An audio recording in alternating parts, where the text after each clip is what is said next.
Bien, partamos.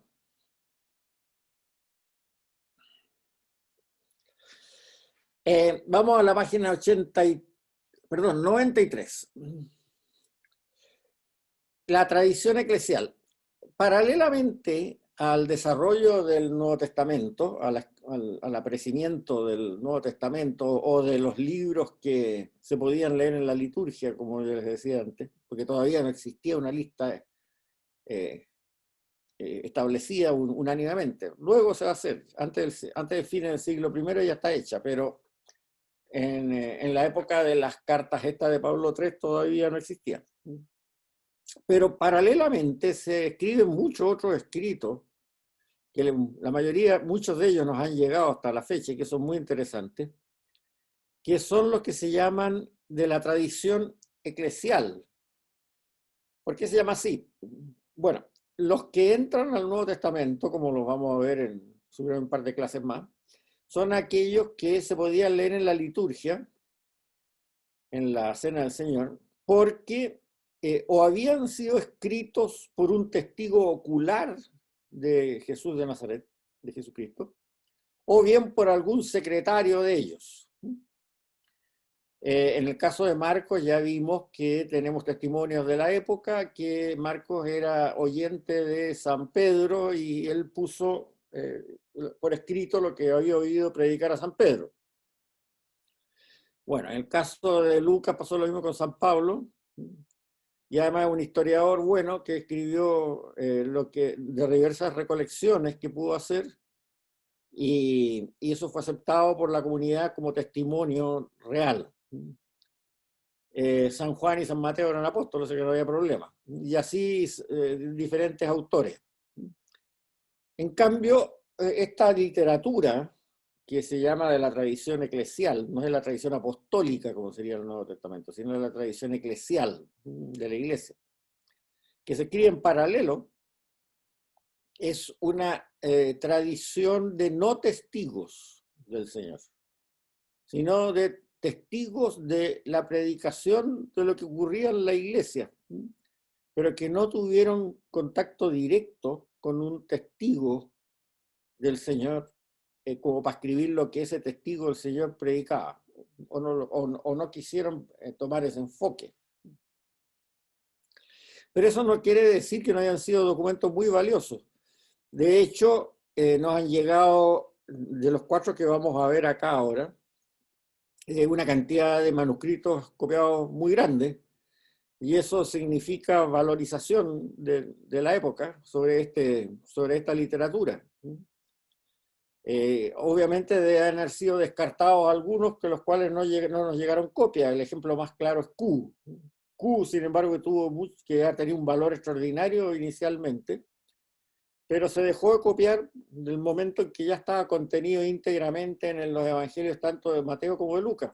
Entonces, y está mejor descrito el hecho en esos evangelios, porque además está escrito el contexto en que se habían dicho esos dichos. Por lo tanto, se dejó de copiar. Bueno, aquí también tenemos estos documentos que tuvieron mucha importancia y fueron muy copiados, por lo tanto, tienen una validez muy grande para decirnos qué otras ideas o qué ideas circulaban también por esa época. Y de hecho la Iglesia los tiene de un gran valor. Son documentos que no se leen en la misa, no se leen en la escritura, pero sí se usan mucho en prédicas, sobre todo, en homilías, y en lo que se llama la oración de las horas, la liturgia de las horas, que se leen estas cartas también. Bien, el primero que vamos a ver, uno que se llama la Didache. Ese se los voy a mandar por mail también. Son documentos cortitos, porque acuérdense que en esa época era muy costoso copiar documentos. Era latero para el copista, pero también muy costoso, porque el escribano tenía que fabricar la tinta y el papel. Entonces, al igual que los evangelios, que son documentos chicos, 20 páginas, una cosa así, también pasa lo mismo con esto. La Didache. Todos estos documentos que vamos a ver hoy día, todos se escribieron en griego, igual que el Nuevo Testamento. No hay nada escrito en otro lenguaje, en otro idioma. Latín, nada, el latín no se usaba en esa época. La Didaché, el nombre Didaché Tudodeca Apostolón. Eso significa la enseñanza de los 12 apóstoles. Didaché significa enseñanza, viene lo didáctico, que es lo que sirve para enseñar. La Didaché, la enseñanza de los 12 apóstoles. Fíjese que este documento se empezó a escribir como por etapas, porque han habido manuscritos que aparecen en una versión más corta, que es la primitiva, y después que le agregaron algunos capitulillos más. Pero más o menos se piensa que fue comenzado a escribir por allá por el año 70. O sea, se escribió antes que los evangelios de San Mateo y los evangelios de San Juan, y antes que las cartas que vimos en la clase pasada, o sea, las cartas protocatólicas. Y se debe haber terminado de escribir las últimas cosas que se le agregaron, parafitos por aquí, parafitos por allá por el año 90. O sea, es un escrito bastante antiguo con respecto al Nuevo Testamento, o sea, es más o menos a la mitad, no es tan antiguo como las cartas de Pablo I, pero es más antiguo que las cartas de Pablo III. Ahora, lo curioso es que está dividido en dos partes, y esas dos partes, entre las dos, tocan tres temas. En la parte primera, que son los capítulos 1 al 10, es una instrucción litúrgica y un mini catecismo. O sea, los dos temas que toca es cómo celebrar algunos sacramentos en la forma formal y después un mínimo catecismo de 3 o 4 páginas el catecismo y 3 o 4 páginas también las normas litúrgicas. Y la segunda parte, que va de los capítulos 11 al 16, son normas disciplinarias dentro de la Iglesia. O sea, podríamos decir que este documento sintetiza 3 documentos que hoy día existen en la Iglesia, que es un misal, un catecismo y un código de derecho canónico. Entonces, es un documento que trata de englobar la enseñanza de los apóstoles en el sentido de cómo debe funcionar la Iglesia. La idea de este documento es que debe haber sido un manual que se hacía para los catequistas itinerantes, los misioneros itinerantes. En la clase pasada nosotros decíamos que tenemos testimonios de que en China, a fines del siglo I, principios del siglo II, ya se predicaba el cristianismo por escritos en chino que hemos encontrado hoy. Y lo mismo en Inglaterra, que había comunidades monásticas, anacoretas, qué sé yo, etc. Y que no se sabe mucho quién fue para allá en ambos casos. Entonces, bueno,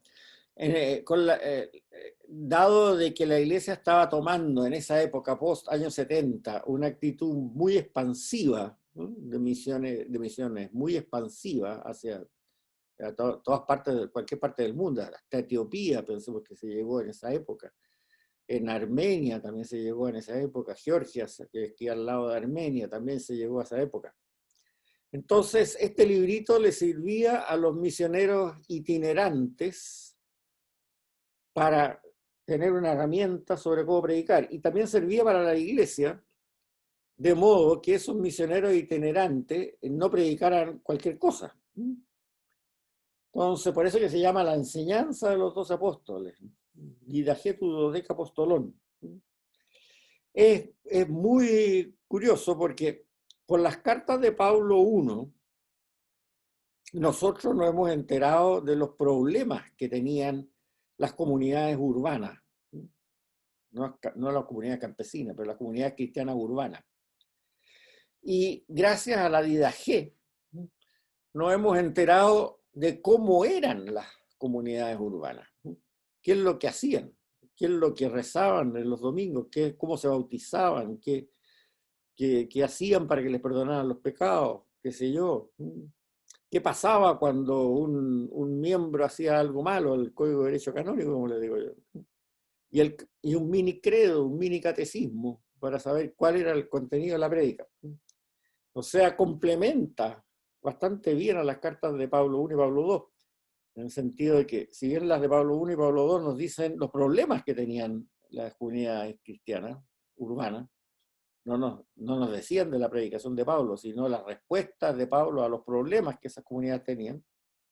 Aquí nos está explicando más o menos cómo eran esas comunidades. Se lo voy a mandar, tiene una mirada muy, muy simpático, muy bonito, y tiene un saborcito a vino añejo, digámoslo así. Así no es vino, pero añejo, eso sí. Uno le permite entender mejor el ambiente en que existía una comunidad cristiana en esa época. Se lo voy a mandar en castellano para que no tengan problemas. Varios me reclamaron por qué no había traducido el documento que les mandé la semana pasada al inglés al castellano. Muy largo.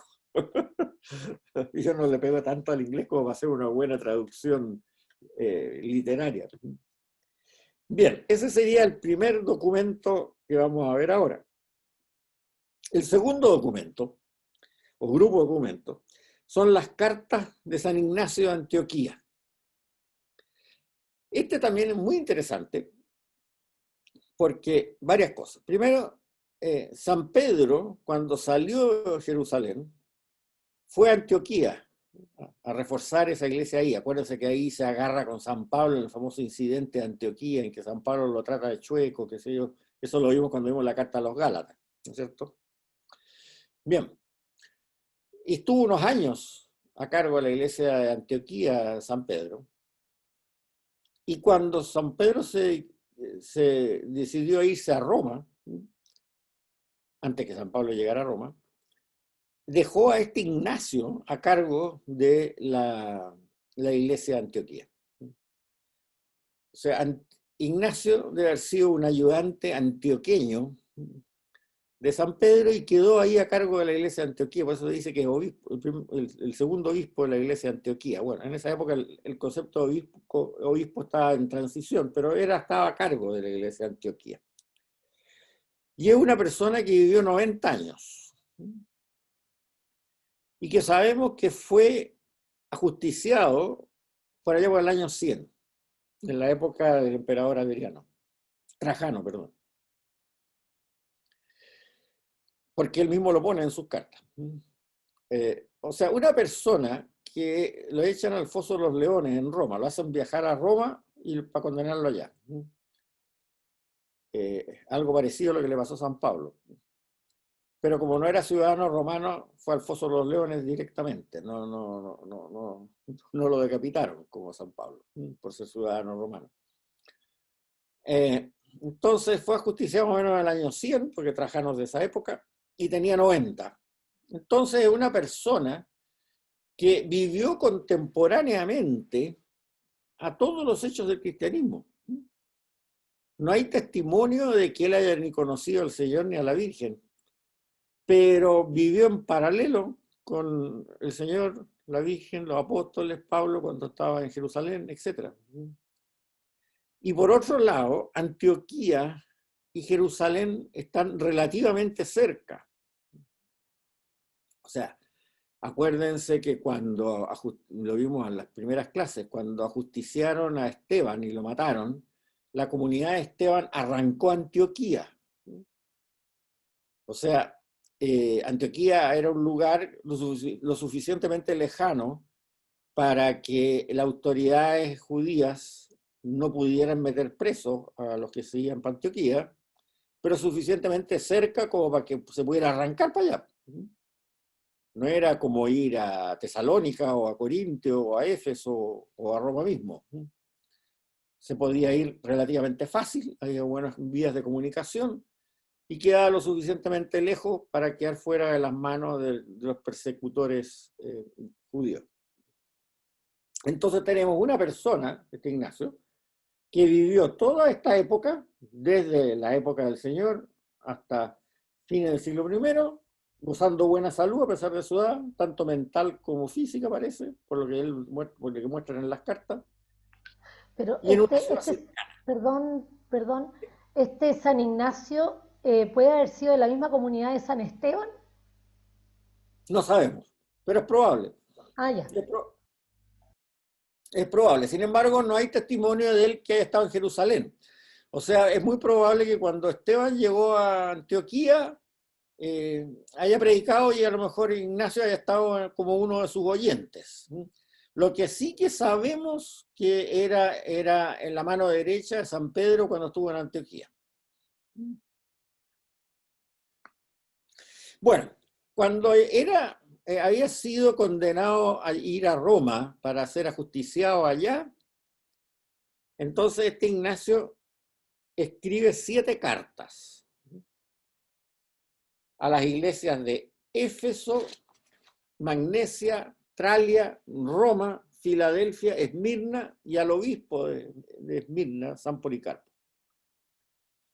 El formato es parecido a las cartas paulinas, con la diferencia que el objetivo es distinto. Las cartas de Pablo I se escriben como respuestas a preguntas que le hacían las comunidades a Pablo. Preguntas que, como les digo, no las tenemos, o sea que tenemos que suponerlas por la respuesta. En cambio, las cartas de Ignacio son cartas de despedida a comunidades que lo conocían. Despedida porque iba a Roma para que lo echaran al foso de los leones. Entonces, en su despedida, en estas cartas, da muchos consejos sobre el funcionamiento de las iglesias. Por eso que son tan interesantes para entender qué pasaba en las iglesias en ese momento. Veamos algunas. La primera cosa que es, además, perdón, todas las cartas son bastante coherentes porque están escritas en un periodo corto de tiempo, en el periodo en que él es juzgado en Antioquía hasta que llega a Roma para ser ajusticiado, o sea, un par de años. Por lo tanto, son bastante coherentes. No es como el caso de las de Pablo, que uno puede ver una evolución histórica del pensamiento de Pablo. Una cosa que recalca mucho Ignacio, siempre en todas sus cartas, es la autoridad moral del obispo. Ahí ya hay claramente un obispo titular de la diócesis, o sea, geográfico. Ya la reforma esta de las cartas protocatólicas que veíamos en la clase pasada ya se da por hecho. Y la unidad de la iglesia subsiste cuando la Grey está unida a su obispo local y ese obispo local está en comunidad con el resto de los obispos vecinos. Eso lo dice explícitamente. Y esa unidad es esencial en la iglesia. Es una unidad entonces entre el obispo y los obispos vecinos, porque no puede ir mucho más lejos, porque a lo mejor ni conoce los obispos que están en lugares mucho más lejanos. Unidad entre el obispo de una zona geográfica y sus obispos y los obispos de zonas geográficas vecinas, y por otro lado, unidad entre ese obispo de una zona geográfica con su grey. Esos son los 2 puntos básicos para hablar de unidad de la iglesia. Dice, cuando hay esa unidad de 2 tipos juntas, entonces ahí se dice que hay iglesia. Eso es lo que dice Ignacio. La otra cosa que es muy interesante ahí, que él nombra a la Virgen María con ese título, la Virgen María. Aquí yo le puse el texto. Al príncipe de este mundo le ha sido ocultada la virginidad de María y su alumbramiento, al igual que la muerte del Señor. 3 misterios sonoros que fueron realizados en el silencio de Dios. Y hay otras citas también iguales. O sea, él no habla de la madre de Jesús, habla de la Virgen María, con ese nombre.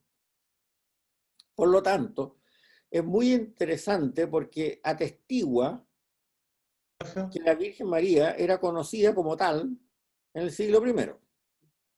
En general hay muchas iglesias protestantes, no las luteranas le tienen bastante respeto a la Virgen María. Las luteranas clásicas, digamos, las del norte de Europa, países bálticos, países escandinavos, que sé, etcétera. Pero hay en evangélicos sobre todo, gente que dice que la devoción mariana en la Iglesia Católica empezó en la Edad Media. Por lo tanto, es algo muy posterior, algo que se inventó eso. Bueno, aquí tenemos una prueba clara que en el siglo I, antes del año 100, cuando que este hombre fue justiciado, ya se conocía a la Virgen María como Virgen María. No digo que él la hubiera llamado la Madre de Jesús, es otra cosa. No, la conoce como la Virgen María. Y además la conoce como la Virgen María, siendo que él vivía cerca. O sea, relativamente cerca. No es que uno estuviera en Armenia, ¿no? Fuera el fundador de la iglesia de Armenia, y ¿cómo se llama? Y la Virgen estaba en Jerusalén. No, no, él estaba en Antioquía y la Virgen estaba en Jerusalén. O sea, estaban relativamente cerca. Y eran contemporáneos, o sea, vivieron en la misma época. Y él habla de la Virgen María con ese nombre. Bueno, eso es un dato histórico importantísimo. Importantísimo. Ahora, hay que aclarar también algunas costumbres que existían en esa época que permite también entender el rol importante de la Virgen María en el cristianismo primitivo. Ya lo vimos cuando hablamos de la iglesia prepaulina. La Virgen María, yo le dije, la Virgen María fue el primer papa, no fue San Pedro. Porque si no hubiese estado la Virgen en el periodo entre el Viernes Santo y Pentecostés, de la iglesia no queda nada.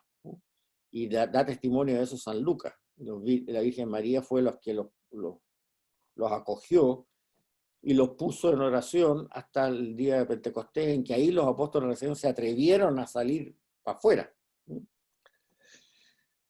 Pero aquí tenemos un testimonio también de mucho respeto y de alguien que lo dice con ese nombre, con ese nombre. Pero veamos algunas tradiciones que existían en Israel también. Bueno, Ignacio. ¿Sí? Yo entiendo que la Inmaculada Concepción recién se fue dogma por el siglo XIX, ¿verdad? Pero eso es otra cosa. ¿Pero por qué se demoraron tanto si ya era Virgen María el siglo I? No.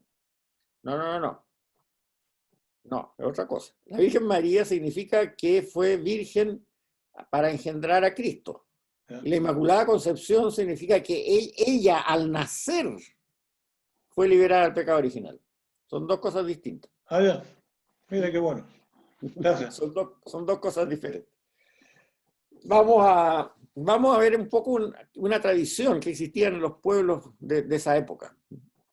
En hebreo se relata esta tradición, la Jevirá, que se llama. Y está relatada en el Antiguo Testamento, lo que les voy a leer yo. En esa época, los reyes tenían reinas, pero no eran las reinas las que eran las reinas, vamos a decirlo así, por lo menos en esta zona semítica. Por una razón muy simple, porque para los reyes existía un politeísmo muy grande. Tenían muchas mujeres. Salomón, algunos documentos del Antiguo Testamento hablan de 500, otros hablan de 1000 mujeres. Poligamia, no politeísmo. Poligamia, no politeísmo. Sí, perdón, poligamia, tienes toda la razón. Gracias, Pablo. Bueno, poligamia, exactamente. Bueno, el asunto es que tenían hijos también con muchas de ellas. Entonces, ¿cuál era la reina? La reina, la que se sentaba al lado del rey en estos pueblos semíticos. Sí, que estoy escuchando la música. No, estoy esperando las tuyas. ¿Ah? Estoy esperando las tuyas. No te pregunto si escuchaste lo que yo te mandé. No, Mónica, estoy viendo. Tiene que silenciar los micrófonos, don Juan Ignacio. Ahí está. Ya, entonces, la persona que se sentaba al lado del rey, la mujer que se sentaba al lado del rey, en estos pueblos semíticos, yo no digo que en otros pueblos tengan tradiciones distintas, pero en Siria, Israel, Judá, qué sé yo, Traconítide, todos estos reinos, Idumea, qué sé yo, que estaban en esa zona, era la madre del rey. Era la que le llamaban la Jebirá, que en hebreo el significado literal significa la mujer poderosa. Era la madre del rey, porque la madre del rey era la madre del rey, o sea, no había discusión entre las mujeres. En cambio, la esposa podían haber muchas, y ahí podía haber, ¿cuál es la que se sienta al lado del trono? La madre del rey, la Jebirá, la mujer poderosa, en que las Biblias actuales normalmente hablan de la reina madre. Y eso queda muy claro en el libro de los Reyes del Antiguo Testamento, en que muestra claramente que Salomón, cuando asumió el reinado, a la muerte de su padre David, la que se sentó al lado en un trono a su derecha era su madre Betsabé, la mujer poderosa, la Jebirá. Y cuando Judá, el reino de Judá, es tomado por los babilonios y la gente llevada al exilio, lo mismo pasó con el reino de Israel cuando en la época de los asirios también fueron llevados al exilio, se llevaron, dice textualmente en la Biblia, destronados al rey de ese momento, el que había, no me acuerdo su nombre, y a su Jebirá, vale decir, a su madre. O sea, el destronamiento significó el destronamiento de los dos, no el destronamiento del rey.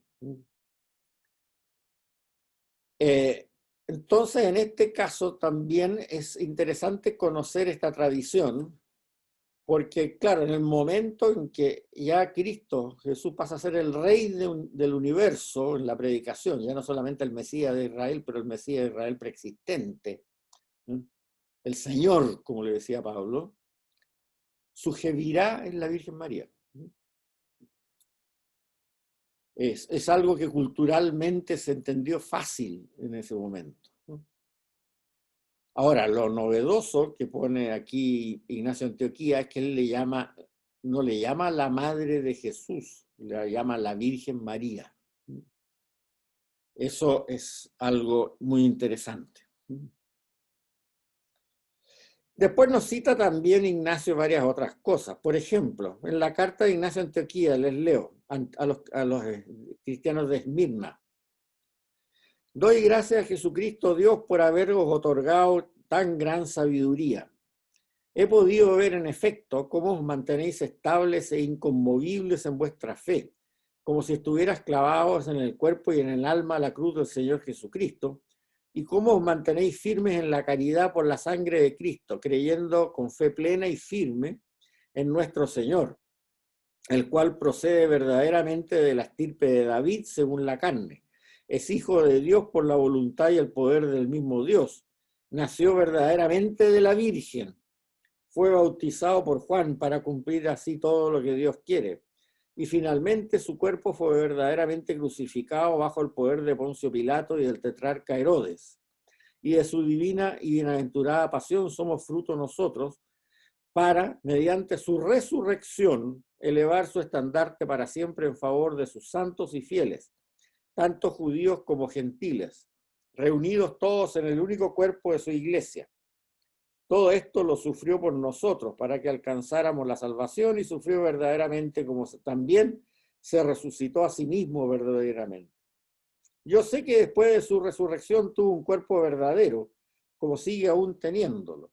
Por esto, cuando se apareció a Pedro y a sus compañeros, les dijo: tocadme y palpadme, daos cuenta que no soy un ser fantasmal e incorpóreo. Y al punto lo tocaron y creyeron, adhiriéndose a la realidad de su carne y de su espíritu. Esta fe les hizo capaces de despreciar y de vencerla hasta la misma muerte. Después de su resurrección, el Señor comió y bebió con ellos como cualquier otro hombre de carne y hueso, aunque espiritualmente estaba unido al Padre. Quiero insistir acerca de estas cosas, queridos hermanos, aunque yo ya sé que las conocen. Bien, Esto es con respecto a San Ignacio de Antioquía. No les voy a mandar todas las cartas a San Ignacio de Antioquía, pero las pueden encontrar en internet en castellano sin ningún problema. Son interesantes, pero es interesante mejor que lean también la Didaje, y la que les voy a mandar sí es la que vamos a hablar ahora, porque esta también es muy valiosa. La carta de San Clemente Romano, Papa a los Corintios. Primera advertencia, no confundir con Clemente de Alejandría. Son dos personajes distintos, y Clemente Romano y Clemente de Alejandría están separados más o menos por 200 años. Clemente Romano es del siglo I y Clemente de Alejandría es del siglo III. Eso, lo de Clemente de Alejandría queda fuera de nuestro enfoque, ya, porque nosotros estamos viendo la iglesia del siglo I solamente, no más allá. Ahora, Clemente Romano fue obispo de Roma, papa, del año 92 al 101. No es sucesor directo de Pedro, porque Pedro fue muerto por ahí por el año 65. Entre medio hubieron dos, Lino y Cleto. Pero no se sabe nada de Lino y Cleto, pero sí se sabe bastante de Clemente. Lo que sí se sabe de Clemente que fue convertido por San Pedro mismo. No fue elegido obispo sucesor de Pedro inmediatamente, sino que en el año 92. Y es muy conocido porque escribió esta carta a los Corintios. Sería la primera encíclica que conocemos. Obviamente escrita en griego.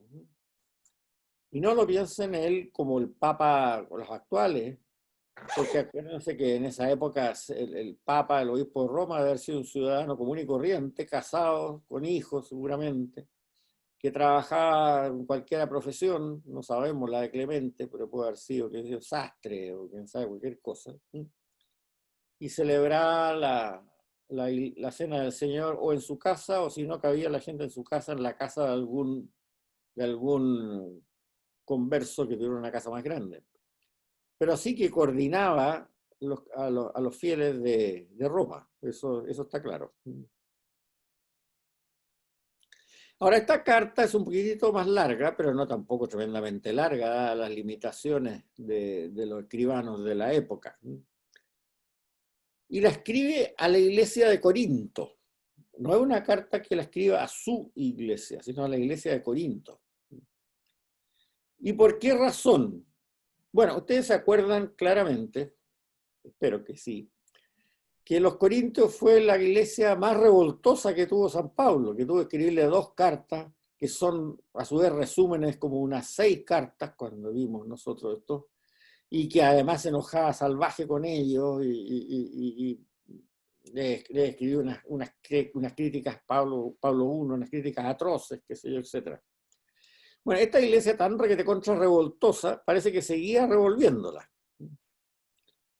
Entonces, algunos corintios le escribieron una carta a Clemente, a Roma, cuando ya era papa, pidiéndole que interviniera. Entonces ya hay una cosa bastante curiosa. Primero, le escriben le piden a un interventor de Roma. Y piensen ustedes que en esa época todavía estaban vivos varios escritores del Nuevo Testamento. En esa época también estaba vivo el que escribió las cartas de Pablo III. Y estaba vivo el que escribió las cartas de Juan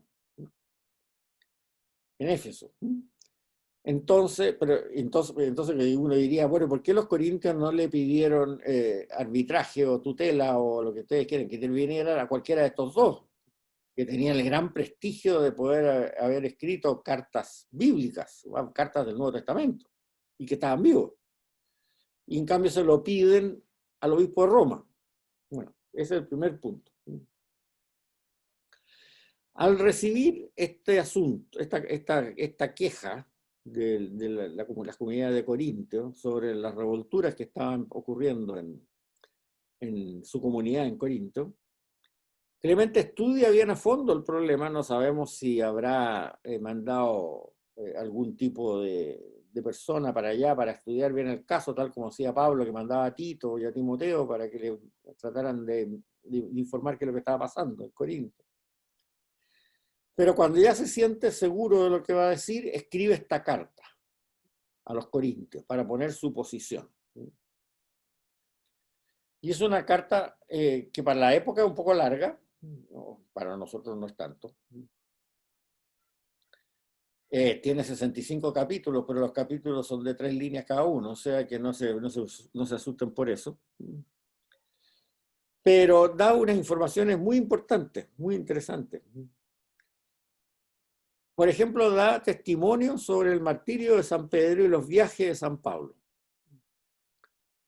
que por otro lado no los conoceríamos mucho, no conoceríamos qué pasó ahí, porque acuérdense que el libro de los Hechos de los Apóstoles termina con el viaje de Pablo a Roma, pero no dice qué pasó allá.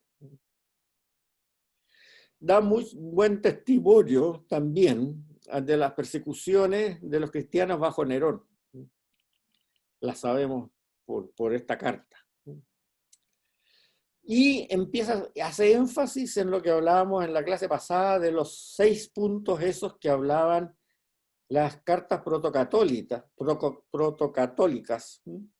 que significaron ese cambio de organización de la iglesia tan importante que se generó tipo año 80 más o menos, en la sistematización de la sucesión apostólica, la sistematización de lo que se llama el depósito de la fe, etcétera, etcétera, etcétera.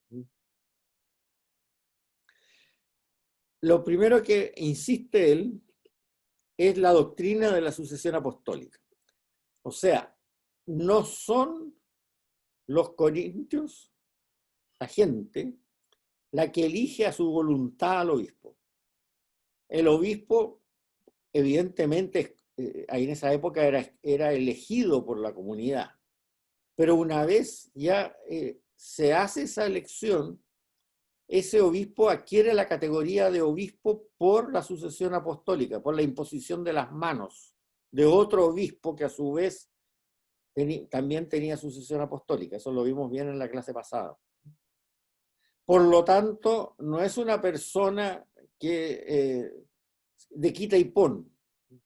Una vez ya está nombrado como obispo y adquiriendo el poder sobrenatural que tiene un obispo, ese obispo queda ahí como obispo, solamente puede ser destituido por otros obispos que lo enjuicien y le quiten esa sucesión apostólica. Entonces, por lo tanto, insiste también, aunque no la menciona, lo que decía Ignacio de Antioquía, ¿no es cierto? La comunidad de la iglesia es la comunidad del obispo con su grey y de los obispos con sus obispos vecinos también.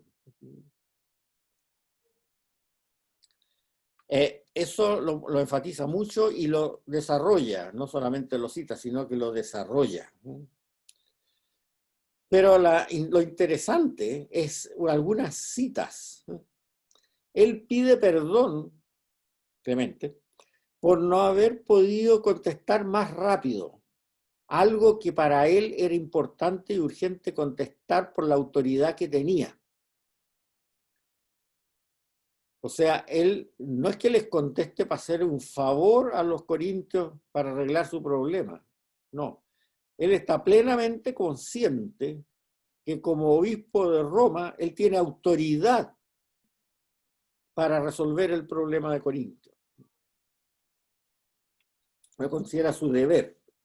Fíjense lo que dice. Si algunos desobedecieran las amonestaciones que por este medio os ha dirigido el mismo Jesús, sepa que se harán reos de un no pequeño pecado y se exponen a grave peligro. Pero nosotros, o sea, Clemente y sus asesores, seremos inocentes de ese pecado. Alegría y regocijo nos proporcionarán ustedes si obedecen a los que le acabamos de escribir impulsados por el Espíritu Santo. O sea, él tiene clarísimo que él es el Cefas de ese momento. ¿Ustedes se acuerdan lo que significaba Cefas? Él es el Cefas de ese momento, tal como Pablo, a pesar que podía criticar a San Pedro por chueco, qué sé yo, pero era Cefas, lo nombraba Cefas. Cefas ya significa cabeza y piedra. Nunca lo nombró como Pedro, siempre lo nombró como Cefas. Y aquí tiene claro también que él es el Cefas del momento. Se los leo, no. Si algunos desobedecieran las amonestaciones que por nuestro medio, o sea, por esta carta, os dirige el mismo Jesús. O sea, él está dando las amonestaciones de Jesús hacia los corintios, por esta carta. Sepa que serán reos de no pequeño pecado y se exponen a grave peligro. Mas nosotros, o sea, él, Clemente, y sus asesores, digamos, sus delegados, seremos inocentes de ese pecado, porque nosotros les dijimos por esta carta lo que Jesús nos ha dicho que les digamos. Si ustedes no le hacen caso, problema de ustedes, no es problema nuestro, porque ya se lo dijimos. Y después al final, a la despedida, dice, alegría y regocijo nos proporcionan si obedecen a lo que les acabamos de escribir impulsados por el Espíritu Santo. No dice si siguen nuestras recomendaciones. No. Nos harán alegría si obedecen lo que les acabamos de escribir impulsados por el Espíritu Santo. O sea, más claro, echarle agua. Él es el Cefas y además está inspirado por el Espíritu Santo. No es un consejo, no es una recomendación. Otro aspecto interesante que tiene la teología de Clemente es esto de que habla de los papeles que competen a la jerarquía, pero también a los del laicado. O sea, él ve a la jerarquía, a lo que es, digamos, el obispo y los presbíteros y los diáconos, como un apoyo. No es en absoluto clerical su enfoque, porque al laicado en su carta le da mucho rol, incluso más. Dice, el hombre laico está ligado por los preceptos del laicado. Quiere decir que en esa época ya existía una especie de código de derechos del laicado, digamos así, que no los detalla porque los supone conocidos. Desgraciadamente sería bueno que los hubiera detallado, sobre todo en estas épocas en que se habla tanto del clericalismo, pero es importante que lo da por conocido. O sea, existe un código del laicado, y ese código del laicado puede ser consuetudinario, no sé cómo sea, es conocido por ustedes y por nosotros. Ahora, la carta de Clemente, con todas estas características, como decimos, con esta característica de ser el Cefas que de la época y todo lo demás, es el documento de esta tradición eclesial que más divulgación tuvo en la antigüedad bien primitiva. Más que la Didache y más que las cartas de Ignacio incluso. Se han encontrado rastros de manuscritos de esta carta en infinitos lugares de Europa, digamos, y de Asia Menor. O sea, tuvo una divulgación muy fuerte, lo cual demuestra que fue aceptada por las comunidades cristianas de la época sin ningún problema. Incluso más, generó una escuela que es bastante menos valiosa que la original, porque también hay una segunda carta de Clemente y hay unos escritos que se llaman pseudo-clementinos, que son curiosos, pero no tienen tanto valor. La carta original de él sí es la que tiene mucho valor. Ahora, vamos a lo pintoresco con Clemente. Ustedes no me van a creer, pero es así. Clemente primero, ¿saben dónde está enterrado? No, los repitentes del curso que no levanten la mano. ¿Saben dónde está enterrado? en Linares, Chilito. En Chilito, en Linares, en la catedral. Y les voy a mandar el documento que prueba esto. Es algo increíble. Resulta que hace más de 100 y algo años, el Papa Pío XI era muy amigo de un sacerdote chileno que se llamaba Juan Subercaseaux. Y don Juan Subercaseaux después fue obispo de Linares. Deben haber coincidido en algún seminario, en algún curso, cuando el Papa no era Papa, sino que era sacerdote común y corriente. Y Juan Subercaseaux tampoco era obispo, sino sacerdote común y corriente. Se hicieron amigos y se cartearon. Y en un momento, don Juan Subercaseaux fue a Roma, pasó a saludar a su amigo, Papa Pío XI, y le dijo que era muy devoto de Clemente Romano, el Papa Clemente, que por qué no le daba permiso para trasladar sus restos a Chile. Imagínense, sus restos a Chile. Y el Papa Pío XI le dijo, bueno, ya. Cosa que es bastante extraña, porque en Roma hay una basílica que se llama Basílica de San Clemente, que deben haber protestado, porque ahí debe haber estado enterrado el Papa Clemente. Es decir, el Papa Clemente es el personaje más importante del papado antes del siglo III. Es del siglo I, pero en el siglo II no hubo nadie que le compitiera en tradición, en hacer una teología tan profunda como la que hace en la carta, etc. Hubieron mártires, sí, muy buenas personas, pero no de una categoría intelectual y teológica como Clemente I. Entonces yo imagino que el párroco de la Basílica de San Clemente en Roma debe haber protestado como chino, digo, ¿cómo me van a llevar al santo patrono de esta basílica que todavía existe, una basílica antigua, buena, grande en Roma? Y lo van a llevar a Chile, que nadie conoce Chile. ¿Dónde queda Chile? Bueno, pero el Papa mandó y dijo ya, ok, se va. Bueno, y si ustedes van a la Catedral de Linares, ahí están en una urna de cristal. Pueden ver cómo era el Papa Clemente. Pueden ver en la cara. Bueno, es que el esqueleto nomás, pero pueden verlo. Y efectivamente es él. Y muy poca gente lo sabe, incluso cuando una vez que lo contesto en un curso hace 4 o 5 años atrás, le preguntaron a un obispo auxiliar de Santiago, que ahora está de obispo titular de alguna parte de Chile, que si sabía esto, yo no tenía idea. Seguramente debe ser la razón también porque cerca de Linares por ahí está el pueblo de San Clemente, a lo mejor por ahí también está la tradición, pues no sé. Pero les voy a mandar un documentito de 1,5 páginas donde cuenta toda esta historia simpática. Es el único papa de toda la historia de la Iglesia que no está enterrado en Roma o sus alrededores.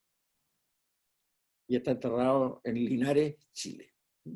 Así que cuando vayan a Linares, después de la pandemia, pasen a saludarlo, porque es una persona de real importancia.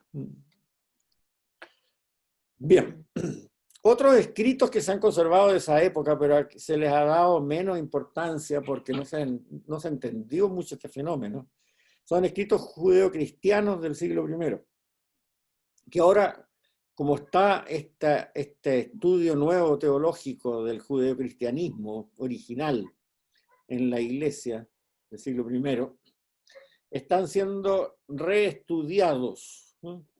Porque se había perdido, no es que se hayan perdido, siempre están en bibliotecas, pero su estudio se había olvidado. El que empezó con esto, que escribió una historia del judeocristianismo muy interesante, es un cardenal jesuita de la época del Concilio Vaticano II, o sea, no hace tanto tiempo, se llama Jean Danielou. Y él escribió un documento más completo que existe sobre la teología del judeocristianismo, que ha sido publicado hasta el año 2004. La última edición es la del año 2004, a pesar que el cardenal Danielou falleció en 1974. Yo lo conseguí por Amazon hace unos años atrás, todavía estaba a la venta en Amazon. No por Kindle, todavía está impreso. Y de ahí se ha empezado este estudio. Los escritos judeocristianos del siglo I son prácticamente todos del tipo apocalíptico. Ya vamos a ver bien en detalle esto del Apocalipsis cuando veamos a San Juan. Están, por ejemplo, la ascensión de Isaías, el libro segundo de Enoc, las odas de Salomón, los oráculos civilinos, qué sé yo, etcétera, que muestran un poco las expectativas de la iglesia judeocristiana del siglo I, antes del año 70, que ya empezó a desaparecer con las matanzas de los romanos. Pero eso está todavía mucho por investigar. No todos están traducidos al castellano todavía, pero algunos sí. Algunos sí, estos que están en castellano se pueden comprar en Amazon o algo por el estilo. Bien, vamos a partir ahora con la última escuela teológica que nos falta del Nuevo Testamento, que es la escuela de Juan el Evangelista. Habíamos dicho que había 4 escuelas teológicas en el Nuevo Testamento. La escuela paulina, derivada de San Pablo, la escuela derivada de los evangelios sinópticos, que normalmente se llama los escritos de la Gran Iglesia, o sea, Marcos, Mateo y Lucas, y sus derivados. Después la carta a los hebreos, que tiene un estilo teológico propio, que nos afecta quizás menos a nosotros por el hecho de estar muy orientada al problema del judeocristianismo, y a consolar a los judeocristianos por la destrucción del templo de Jerusalén, donde lo vimos. Y después la escuela de Juan.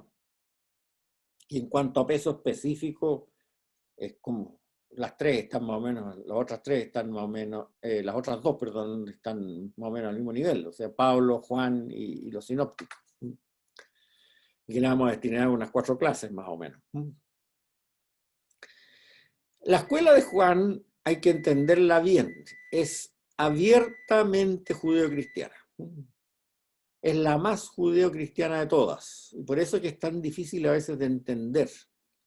Porque no explica nada porque dice algunas cosas, porque supone que para su audiencia debe estar esto totalmente claro, porque conocían la tradición judía y conocían la literatura judía de la época, no solo la bíblica, sino la literatura judía religiosa, no bíblica también, como la palma de la mano. Entonces, para nosotros se nos hace más difícil de entender si no nos metemos en este asunto del lenguaje. Por eso es que vamos a tratar de explicar ahora una serie de conceptos previos. Juan ¿Sí? Ignacio, Dime. perdón, tengo una pregunta. Yo por lo menos en mi hoja 98, si está aquí dice la palabra dabar y el espíritu roá. Sí, eso. La página, a eso es lo que vamos a hablar. Si tú te fijas, la primera frase dice, para poder introducir los escritos del corpus johánico, especialmente su evangelio, tenemos que tratar de comprender correctamente algunos términos usados. Ah, ok, ya. Ahí vamos. El Evangelio de San Juan comienza con un poema que siempre ha sido un misterio para todo el mundo. Que es, en el principio existía la palabra y la palabra era Dios, y la palabra estaba en Dios. Y hace todo un desarrollo teológico sobre el concepto de palabra de Dios. Eso ha sido algo que ha causado bastante digámoslo así, discusión, no solamente en la teología, sino que en la filosofía. ¿Qué significa eso? De hecho, si a ustedes les gusta la literatura, el Fausto de Goethe, después de un prólogo que tiene, empieza con eso, con Fausto, que era el rector de una gran universidad alemana y una persona de más mayor ya, se queja de que durante 20 años ha tratado de traducir ese comienzo del Evangelio de San Juan y nunca lo ha podido entender. y dice, no, estará equivocado esto, ¿por qué en principio existía la palabra? No, en el principio existía la fuerza, ¿no? El dominio, qué sé yo, ¿no? Y al final está tan desesperado porque ya ve que se le quedan pocos años de vida y todavía en 20 años no ha podido traducir ese poema de Juan, de San Juan, de una forma que le convenza que se quiere suicidar. Así comienza el Fausto, bueno, después no se suicida nada, pero así comienza el Fausto de Goethe, siglo XVIII. Bueno, sin embargo, la comunidad de Juan entendió este poema del comienzo de su evangelio sin ningún problema, sin ningún problema. ¿Por qué? Porque eran judíos, sabían lo que significa palabra de Dios. Ese término lo tenían clarísimo, no tenían que hacer ninguna explicación. Sin embargo, la iglesia primitiva también tuvo esas grandes dudas de tipo faustiano, Goethe, como de Goethe, y recién en el siglo IV, el concilio de Nicea, dio la primera explicación seria sobre qué significa ese término, palabra de Dios. El logos, como decía. Logos significa palabra en griego. Pero resulta que en esa época la iglesia ya se había olvidado del sentido judío que tenían los términos bíblicos. Ya se había producido, ¿qué tiempo? Siglo IV. La ruptura entre los judíos y los cristianos, y había desaparecido prácticamente el judeocristianismo. Entonces, este significado original bíblico como que se perdió y se ha venido a resucitar ahora recientemente. Y que para mí es mucho más clara esta explicación. Y además es más o menos lógica. O sea, cuando San Juan escribió este poema, no le dijo a sus discípulos, a su comunidad, mira, si ustedes no entienden esto, no se preocupen, porque en el siglo IV, 3 siglos más, van a venir unos obispos que se van a juntar en Nicea y ahí van a aclarar todo. No fue la idea. La idea fue, cuando él escribió su evangelio, que su comunidad lo entendiera al tiro. Entonces, bueno, tratemos nosotros también de meternos en esa mentalidad y tratar de entender qué es lo que significa palabra de Dios para un judío en esa época. El término palabra de Dios está siempre relacionado en la literatura bíblica y religiosa en general de Israel con los profetas. Por ahí tenemos que buscar, en los libros proféticos del Antiguo Testamento. Ahí veamos qué es lo que significa el término palabra de Dios. Y si nos ponemos a investigar, vamos a ver un montón de textos bíblicos que hablan de la palabra de Dios en los libros de los profetas más importantes. Pero el texto más claro que muestra qué es lo que se entendía por palabra de Dios es el que pongo aquí de Isaías 55. Lean, escuchen bien. Como descienden la lluvia y la nieve de los cielos y no vuelven para allá, sino que empapan la tierra, la fecundan y la hacen germinar, para que dé simiente al sembrador y pan para comer, así será mi palabra. La que salga de mi boca no volverá a mí de vacío, sin que haya realizado lo que me plugo y haya cumplido aquello que la envía. Vamos a leer de nuevo. Como descienden la lluvia y la nieve de los cielos y no vuelven para allá, sino que empapan la tierra, la fecundan y la hacen germinar, para que dé simiente al sembrador y pan para comer, así será mi palabra, la que salga de mi boca. No volverá a mí de vacío, sin que haya realizado lo por la cual yo la envié. O sea, Dios no tiene boca, es un ejemplo metafórico el que da, ¿no es cierto? Es un espíritu. Pero lo que está diciendo, que su palabra, o sea, lo que el ser humano entiende como palabra de Dios, es una especie de energía que brota de él, tal como el agua brota de las nubes y de las nieves de los cielos, con una funcionalidad específica. O sea, con alguna funcionalidad en que él la define cuando emite esa energía. Tal como la lluvia, cuando brota de las nubes, tiene también una funcionalidad específica, que es empapar la tierra, fecundarla y hacerla germinar para que dé simiente al sembrador y pan para comer. Entonces, Dios emite esa energía, que él la compara simbólicamente, metafóricamente, con la lluvia que la emiten las nubes y las nieves de altura, dice. Con una finalidad específica, tal como la lluvia tiene su finalidad específica. Y tal como la lluvia después, cuando ha hecho germinar la tierra para que haya pan para comer, esa lluvia vuelve a las nubes para que el ciclo se repita.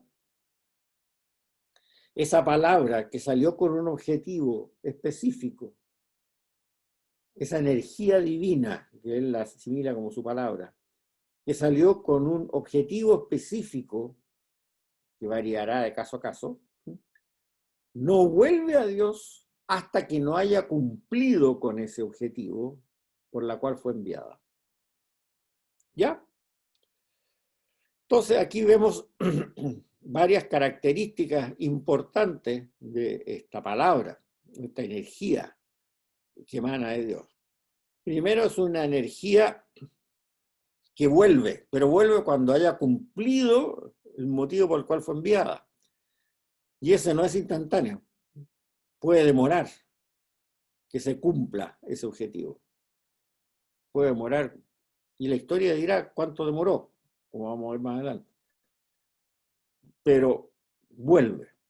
Vuelve para reportar misión cumplida, como dijéramos nosotros.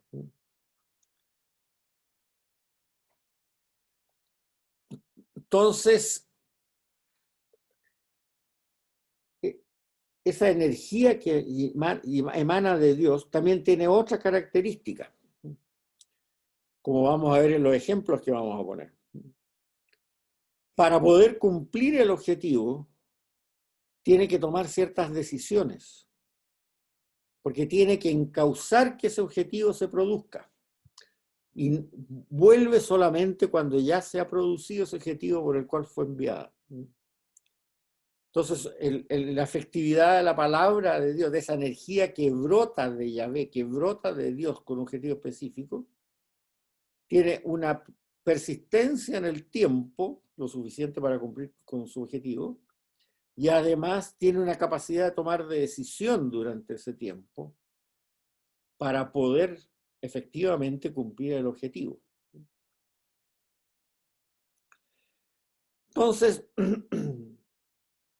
la mayoría de las veces, prácticamente todas, en que se habla de palabra de Dios en los libros proféticos del Antiguo Testamento, ocurren en lo que se llama un oráculo profético.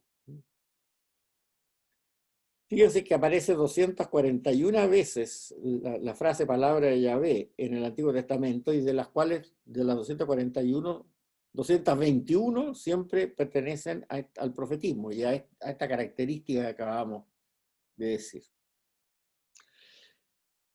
La palabra de Dios, la palabra de Yahvé en el oráculo profético siempre es algo muy definido. Siempre está más o menos de la siguiente característica. El profeta dice, así dice Yahvé, Dios, dos puntos, comilla, bla, bla, bla, bla, bla, bla, bla, cierra comilla. No es una lucubración que se le ocurra al profeta, no. Es algo bien definido, que él entiende que se lo dijeron para que lo dijera así. Por eso lo pone siempre como algo, o dice oráculo de Yahvé, dos puntos, comilla, bla, bla, bla, bla, bla, cierra comilla, o dice así dice Yahvé, dos puntos, comilla, bla, bla, bla, bla, bla, cierra comilla. No es algo más o menos vago, no, es algo bien concreto que él tiene que repetir. En hebreo, el término palabra de Dios es el Davar Yahvé. Davar significa palabra y cuando está unida al término Yahvé, significa este tipo de energía especial. Ahora, para poder transmitir esta energía de Dios, que es su palabra, el profeta tiene que ser constituido como profeta. No es algo así cualquiera, no.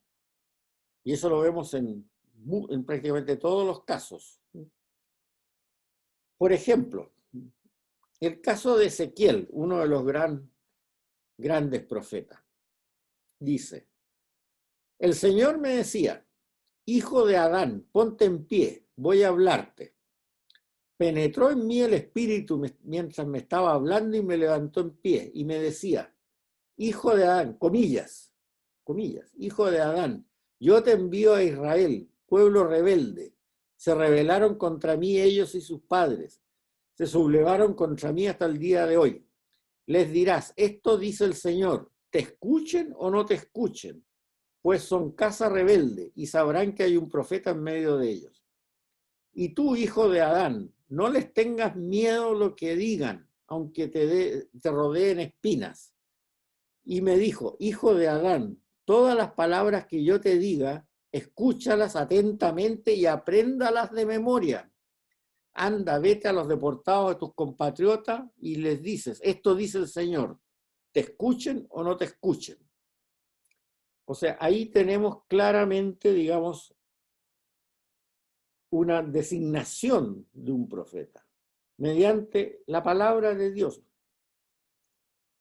sea, él le dice, hijo de Adán, yo te envío.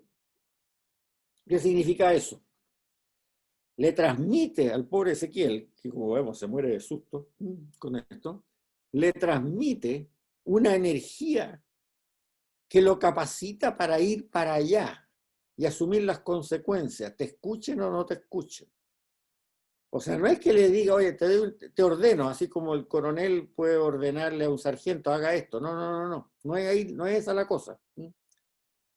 Cuando él le dice, hijo de Adán, ponte en pie porque voy a hablarte, ese hablar no es decir, hacer vibrar airecito para que el otro lo oiga. Es transmitir una energía, transmitirle esa energía que al igual que la lluvia que tiene que empapar, bla, bla, bla, para que él sea capaz de cumplir esa función. Y tú, hijo de Adán, no le tengas miedo a lo que te digan, aunque te rodeen espinas. Además, el mensaje que le da a Ezequiel es bien claro. Todas las palabras que yo te diga, escúchalas atentamente y apréndelas de memoria. O sea, Ezequiel no puede ir a carrilearse allá. Él, cuando llegue allá, él tiene que decir, esto dice el Señor, comillas, bla, bla, bla, bla. Réplica textual de lo que le dijeron a él. Cierra comillas. Entonces, la imagen que nosotros tenemos de eso, del profeta, alguien que ve el futuro, nada que ver.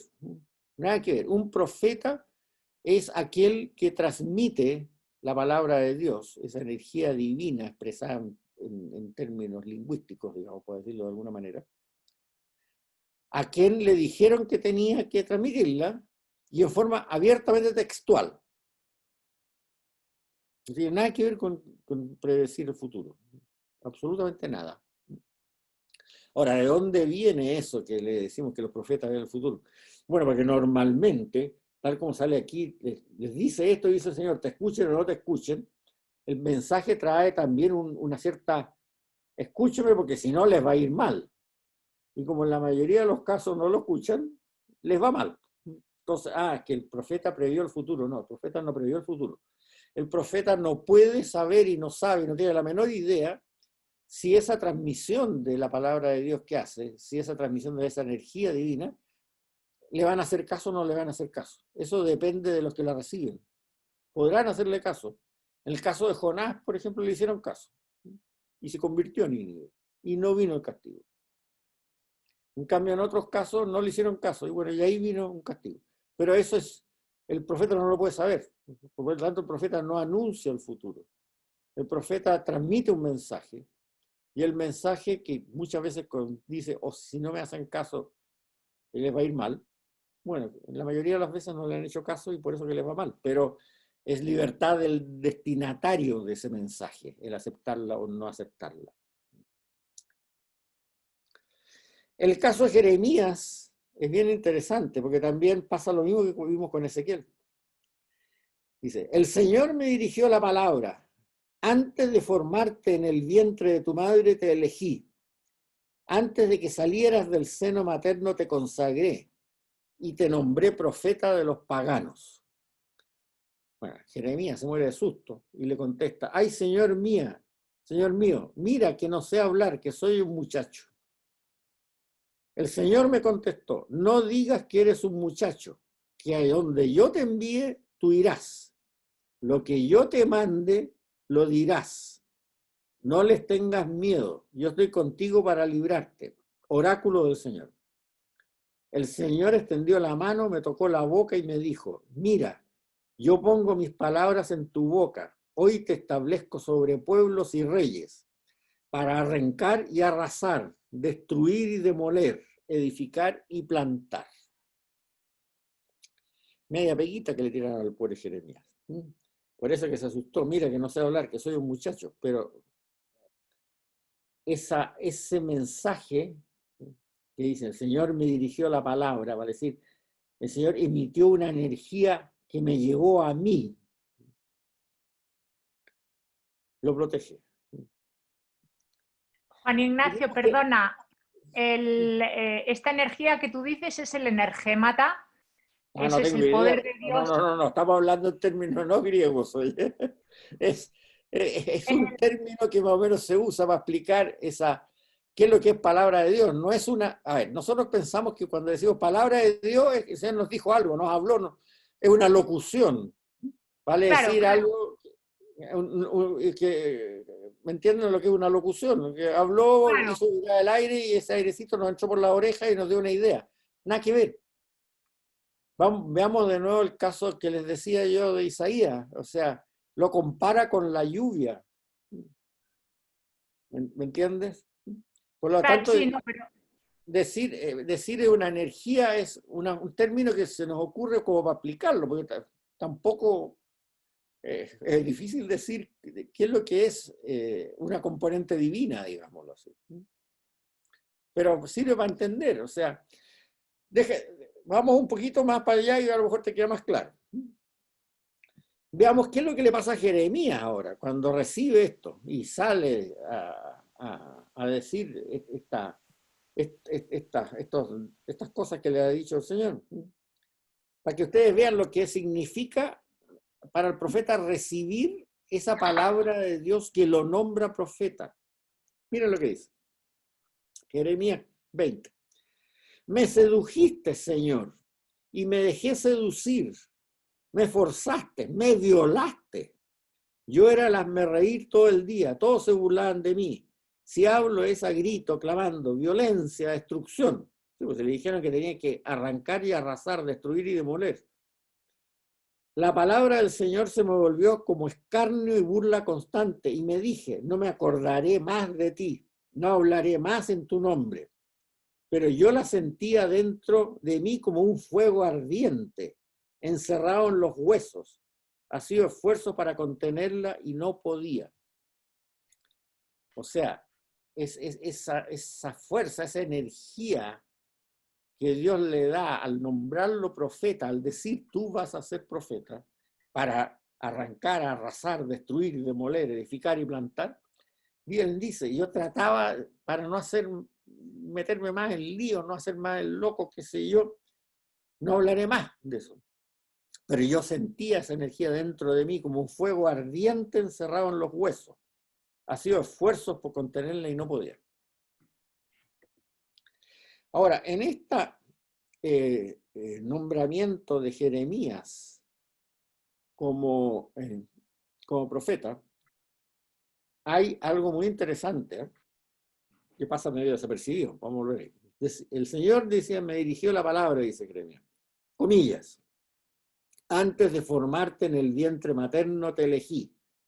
Antes de salir del seno materno te consagré y te nombré profeta de los paganos.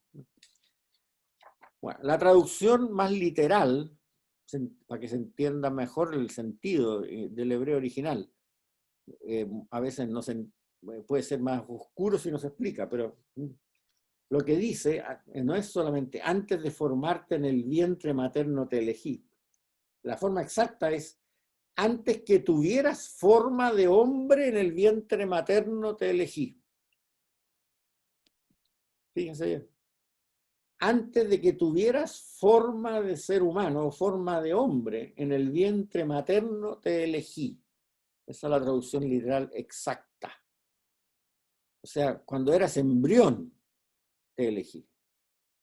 Antes que tuvieras forma de ser humano en el vientre materno ya te elegí. ¿Qué es lo que está diciendo ahí? Que ya existía Jeremías en ese momento. Ahí está claro de dónde viene la idea de que el ser humano existe desde la concepción.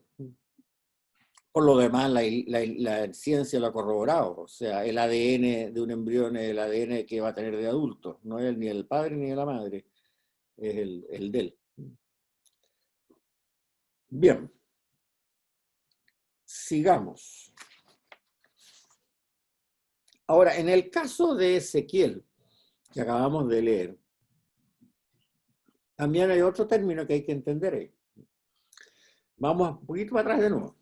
Cuando el Señor Yahvé nombra a Ezequiel profeta, le dice, 2 puntos, comillas, hijo de Adán, ponte en pie, voy a hablarte, cierra comillas. Y después sigue Ezequiel. Penetró en mí el espíritu mientras me estaba hablando y me levantó en pie. El espíritu lo levantó y me decía, hijo de Adán, bla, bla, bla, yo te envío a Israel, pueblo rebelde. Ese espíritu es lo que en el Antiguo Testamento, el espíritu de Yahvé, se habla de la ruaj. La ruaj. La ruaj de Yahvé se explicita, porque no se puede definir características divinas en una forma matemática, como el soplo de Dios. Si nosotros vamos al relato de la creación, Génesis, aquí tenemos este conjunto igual. En el principio la tierra estaba confusa y vacía y el espíritu de Yahvé, la ruaj de Yahvé, el espíritu de Yahvé, flotaba sobre las aguas. Y dijo Yahvé, hágase la luz. Nosotros pensamos muchas veces que eso significa dar una orden, tal como le decía antes, el coronel que le da una orden al sargento, haga algo. Y no, porque Dios estaba solo, no había creación. Entonces, ¿qué es lo que hace cuando dice hágase la luz? Hay que pensarlo en el término judío de lo que significa la palabra de Dios. Emite una energía tal que hace que la luz exista. Y después, hágase el firmamento, háganse las estrellas. Emite una energía de sí que provoca que el firmamento y las estrellas existan, empiezan a existir. Háganse los animales.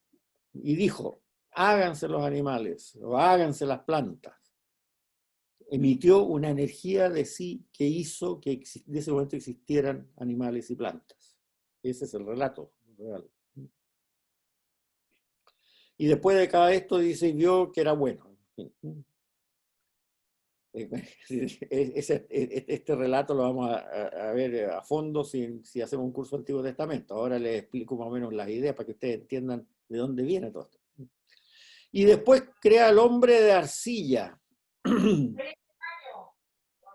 Crea el hombre de arcilla. ¿Ya? ¿Y qué es lo que hace para hacerlo a su imagen y semejanza? Sopla sobre él. Ruaj, le transmite parte de su espíritu a ese ser humano. Y ese ser humano entonces adquiere características humanas. Que era de arcilla, hermano. Era un mono de arcilla. Entonces, el ser humano es a imagen y semejanza de Dios porque Él le transmitió parte de su espíritu, de su ruaj. Bueno, este es el espíritu que aparece acá también y que levanta a Ezequiel y lo manda. Y si vamos después, Ezequiel, vemos qué le pasa. Después de que él fue nombrado,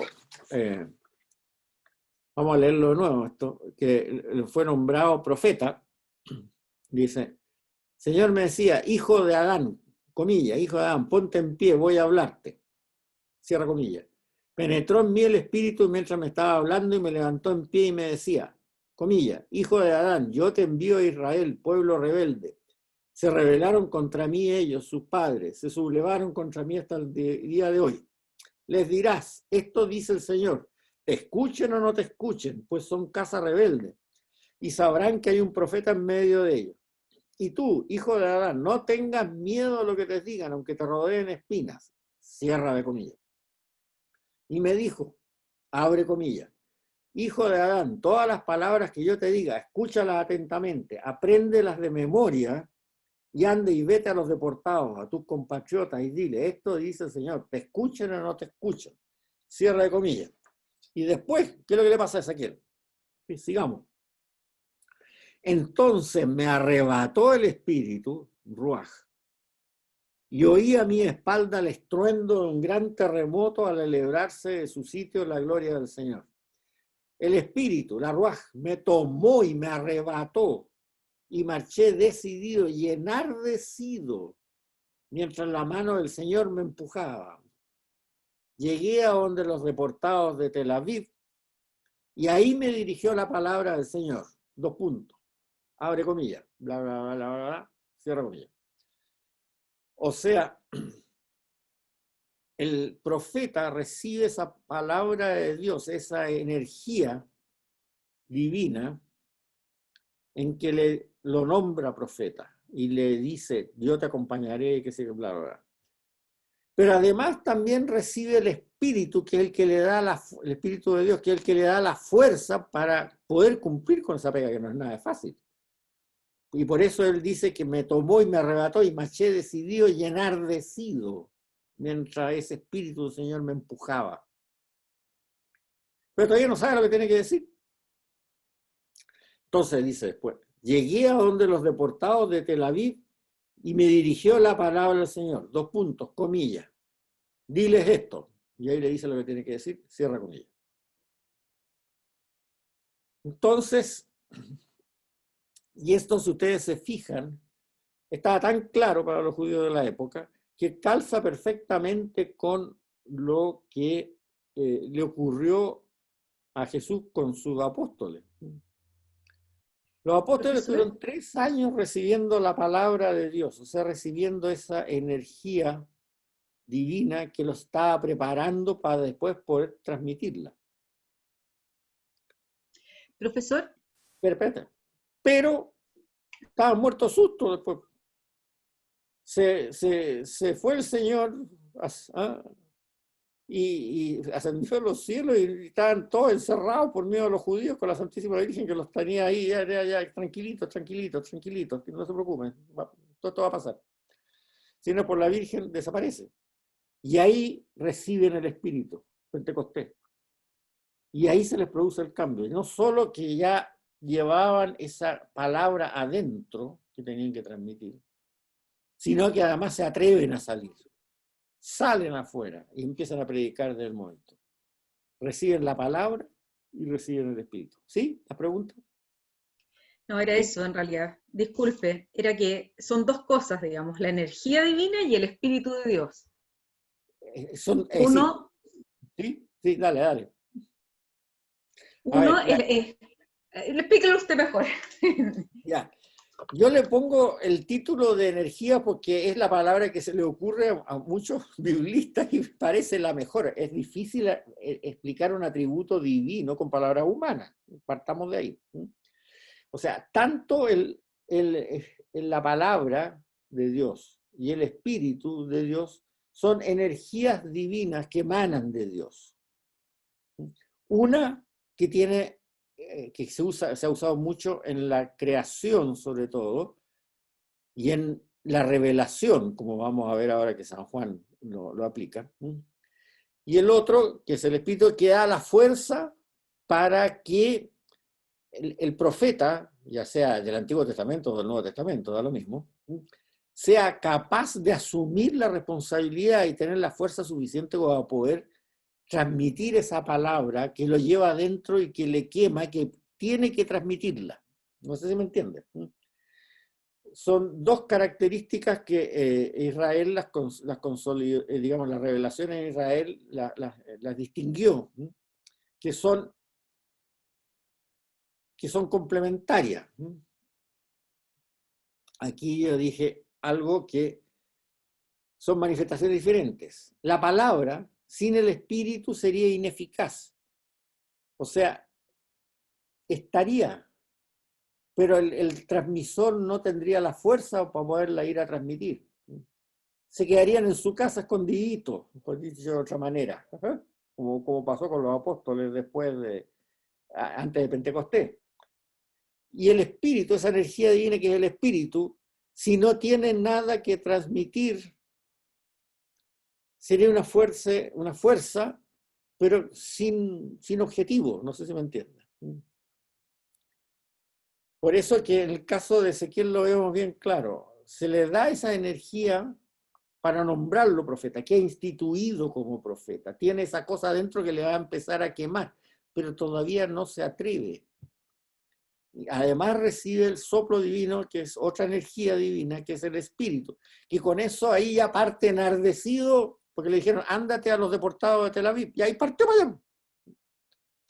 Y después recibe de nuevo otra palabra de Dios que le dice qué es lo que tiene que decirle. Entonces se va formando el triangulito, si ustedes se fijan. Yahvé y dos energías divinas que brotan de Yahvé. Una que es su palabra y otra que es su espíritu. Que ambas tienen dos características muy importantes, que tienen un objetivo que cumplir para cada vez que se emiten. Y que ese objetivo tiene tiempo, no es instantáneo. Veamos el caso de Jonás, que se puede entender más fácil. Jonás le dicen, ándate a Nínive y dile que si no se convierten en 30 días los voy a destruir. Jonás le da miedo inicialmente y se va para el otro lado. Entonces, bueno, hay una tempestad, toma un barco, qué sé yo, la ballena y todo el cuento. Y al final el espíritu le dice, no, pues, ¿sabes qué? Si tenéis que ir a Nínive y decirles eso. Y se atreve. Y va. Y Nínive se convierte. Entonces, estas energías del oráculo profético tienen un tiempo para cumplirse. No es instantáneo, no es dar una orden y se producen inmediatamente, no. Necesitan un tiempo. Y durante ese tiempo, esas energías tienen que lograr que esa decisión divina se cumpla. Tal como el agua cae y vas cogiendo los ríos y los arroyos y vas cogiendo los mares y qué sé yo, para empapar la tierra para que dé simiente. No es inmediato, requiere un tiempo. ¿Ya? Pero para poder cumplir ese objetivo, esas energías que brotan de Dios tienen que tener una cierta inteligencia propia para tomar las decisiones, qué sé yo, ¿no? Botar a Jonás al agua, que pase eso después lo explicaremos en el Antiguo Testamento, una explicación mitológica, pero sirve. Que pase un pez, lo tire para afuera, que sea, etcétera, etcétera. Que ocurran una serie de sucesos para que se cumpla el objetivo de esa palabra. ¿Ya? Entonces, energías que tienen inteligencia para tomar las decisiones correctas para que se cumpla esa palabra, ir por el arroyuelo adecuado, como sería la lluvia, y además voluntad para tomar esas inteligencias, esas decisiones. O sea, energías que emanan de Dios, emanan de Yahvé con inteligencia y voluntad propia.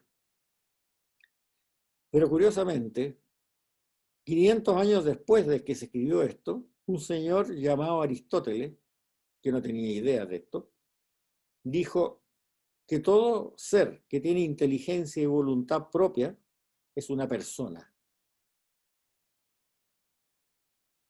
Y de ahí vino la explicación trinitaria de este fenómeno, de estas energías divinas, o sea, el triangulito, Yahvé, su palabra y su espíritu. Pero cuando esto se escribió, a Aristóteles le faltaban 500 años para nacer. Pero el concepto es el mismo. Energías que emanan de Dios, que tienen inteligencia y voluntad propia. ¿Para qué? Para cumplir su voluntad.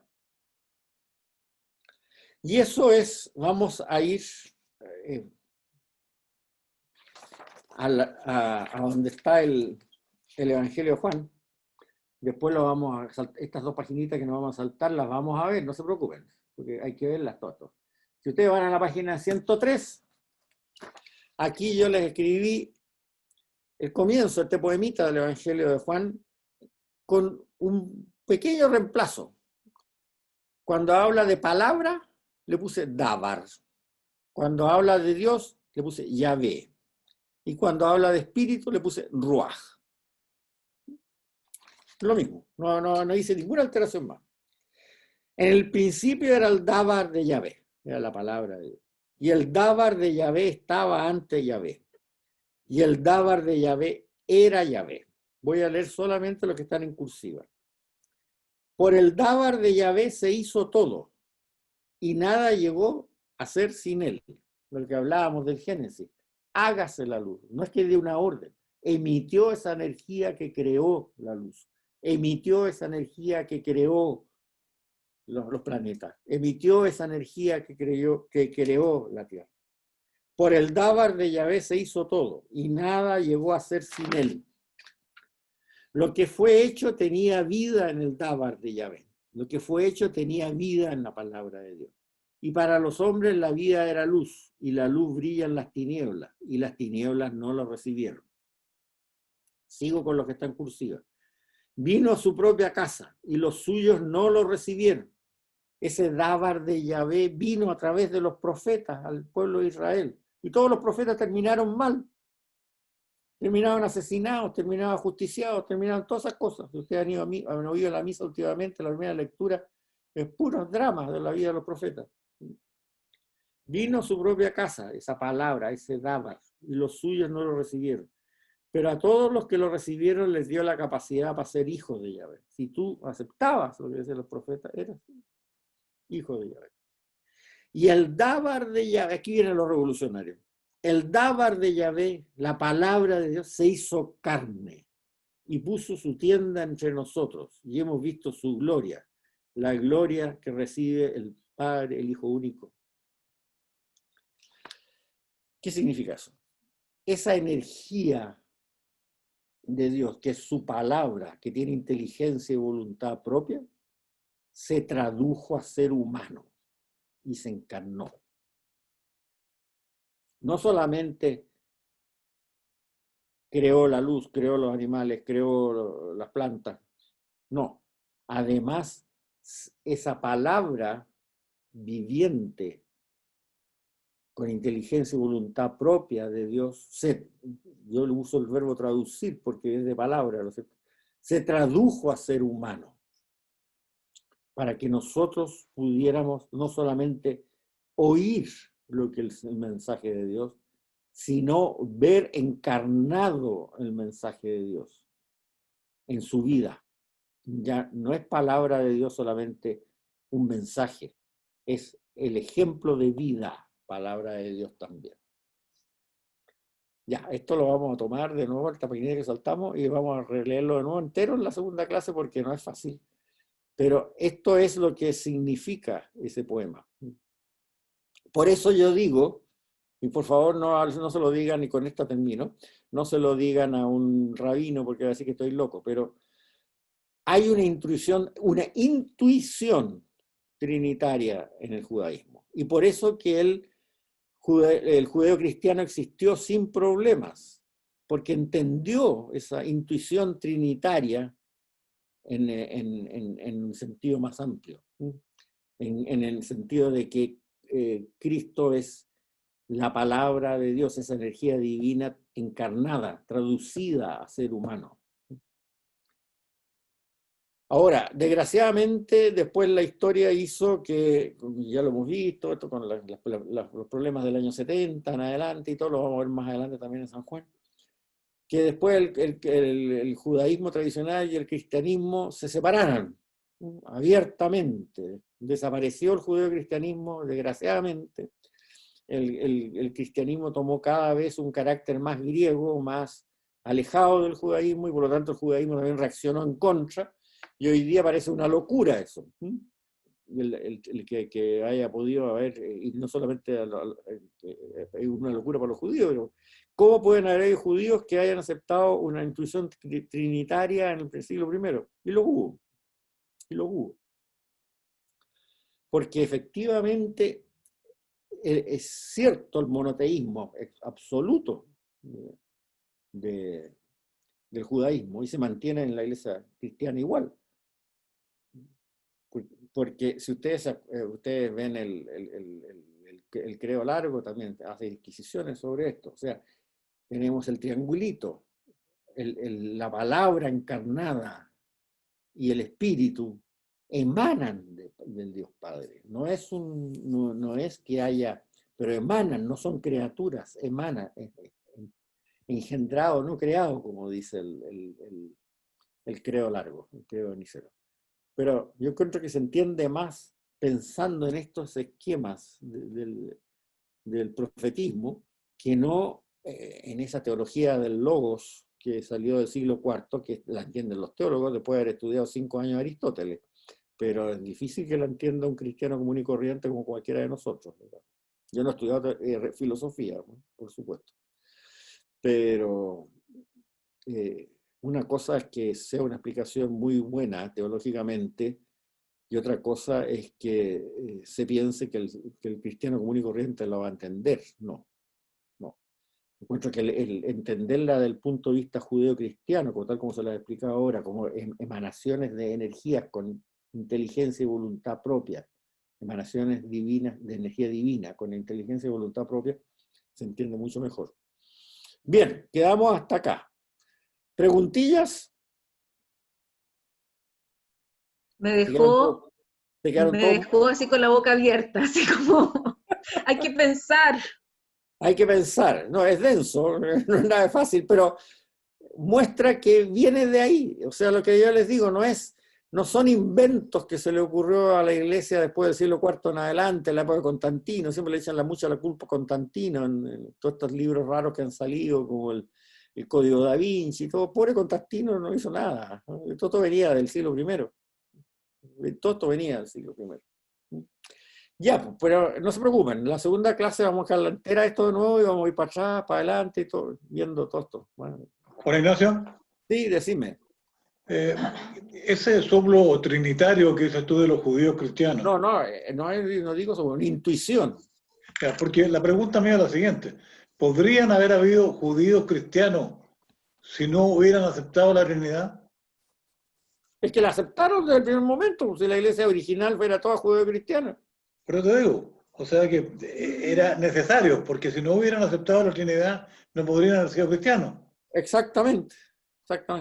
Ahora, si ustedes van a la página, espérate. A la página, ¿dónde estaba yo? 103. 103. Sí, pero antes, yo les puse ahí, cuando en esa frasecita, Acá, en la página 101, si ustedes van a esa nota en el pie de página,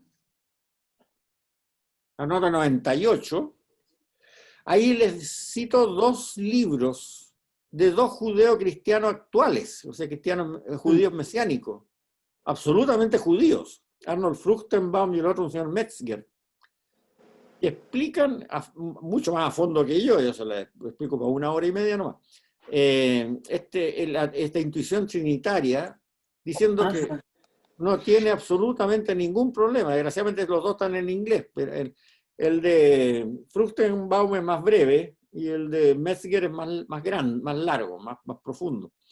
Pero está clarísimo que no tienen ningún problema. Bueno, este es un tema importante para cuando veamos el Antiguo Testamento, entonces.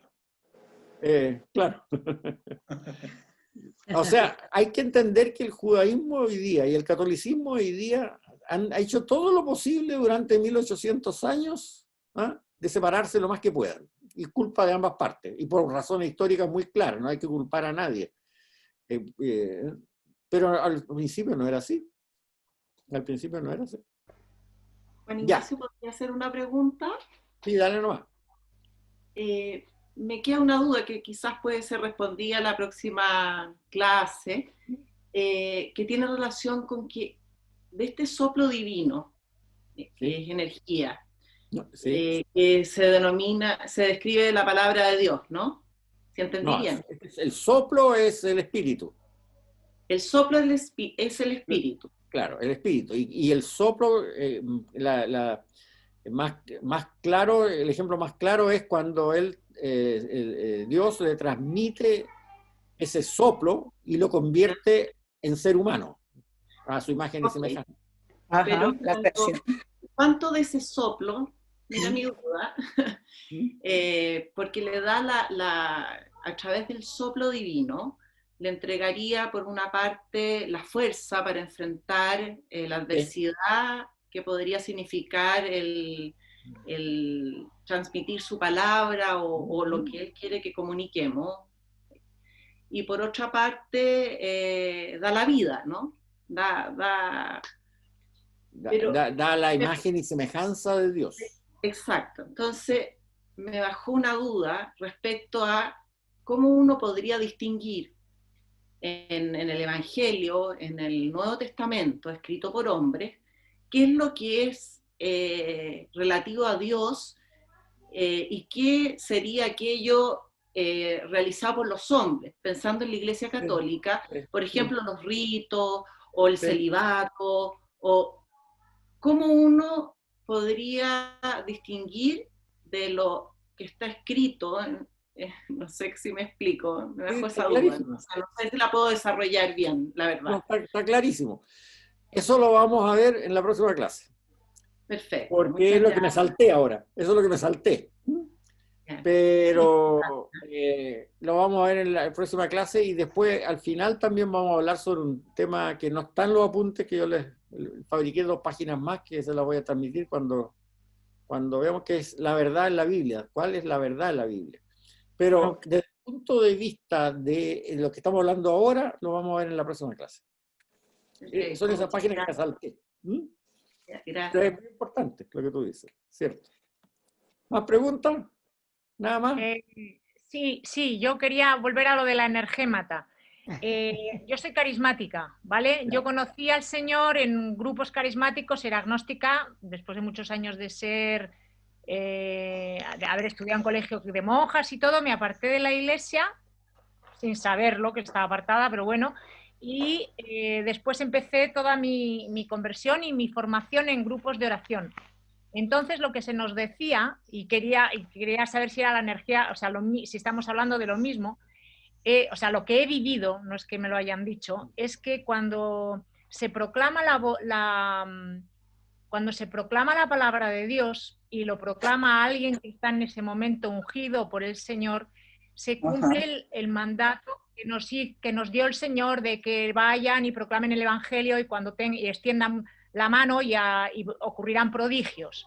Entonces, ese momento es lo que nos enseñaron que se llama el energémata y es el momento que hay que aprovechar. O O sea, si yo siento que una palabra cuando están hablando del Señor está proclamándose una palabra del Señor, y yo siento que eso es para mí, yo tengo que aprovecharme de ese momento y en fe decir esto es para mí, Señor. Y esa es la energémata. Es el momento donde el Señor usa esa palabra que hay en boca de alguien para derramar su amor y derramar su poder en la asamblea o en la persona. Y tiene, o sea, no es que me lo haya contado cura, vamos, o sea, lo he escuchado en muchas enseñanzas, lo he leído en libros, que ahora no tengo idea porque tengo memoria de pájaro, se me olvida todo, pero quería saber si, o sea, si cuando tú estás, yo creo que es lo mismo, pero que si no tú no lo habías escuchado así. No, para serte franco, he escuchado muchas cosas que me han dicho alumnos míos que pertenecen a los mismos grupos que perteneces tú y que las encuentro muy interesantes, pero nunca he estudiado el tema a fondo, ¿no? En realidad, si uno se pone a estudiar todas las consecuencias que tiene la teología bíblica a lo largo de la historia, necesitaría vivir 400 años más o menos, digamos. Estudiando, además. No me quiero salir de mi tema, pero es muy probable lo que tú dices. O sea, es efectivamente esa transmisión de mensajes, esa forma de transmisión de mensajes divinos, digámoslo así, mediante una fuerza, una cierta energía, no tiene por qué haber terminado y no haberse seguido dando hoy día. Lo que sí que terminó fue la revelación, porque ya vimos a Dios hecho hombre tal cual era, no nos pueden decir algo nuevo. No va a aparecer ningún profeta que diga, mira, ¿saben qué más? Cuando vino Cristo se le olvidó decir que la Trinidad no eran 3, sino que eran 4, así que vamos ahora a enseñarle la cuaternidad. No, eso no puede ocurrir, porque ya vimos a Dios hecho hombre tal como está. Pero eso no quiere decir que Dios no actúe para lograr la conversión, la implantación del reino de Dios en esta tierra en una forma directa, y seguramente lo hace. Y es decir, no me cabe la menor duda que lo hace. Claro. Entonces, efectivamente puede ser esa la forma en que lo hace. No tiene nada de raro lo que estás diciendo, digamos. Ya. ¿Ok? Gracias. Listo, entonces. Chao. Gracias. Muchas gracias por la clase. Hasta luego. Hasta luego.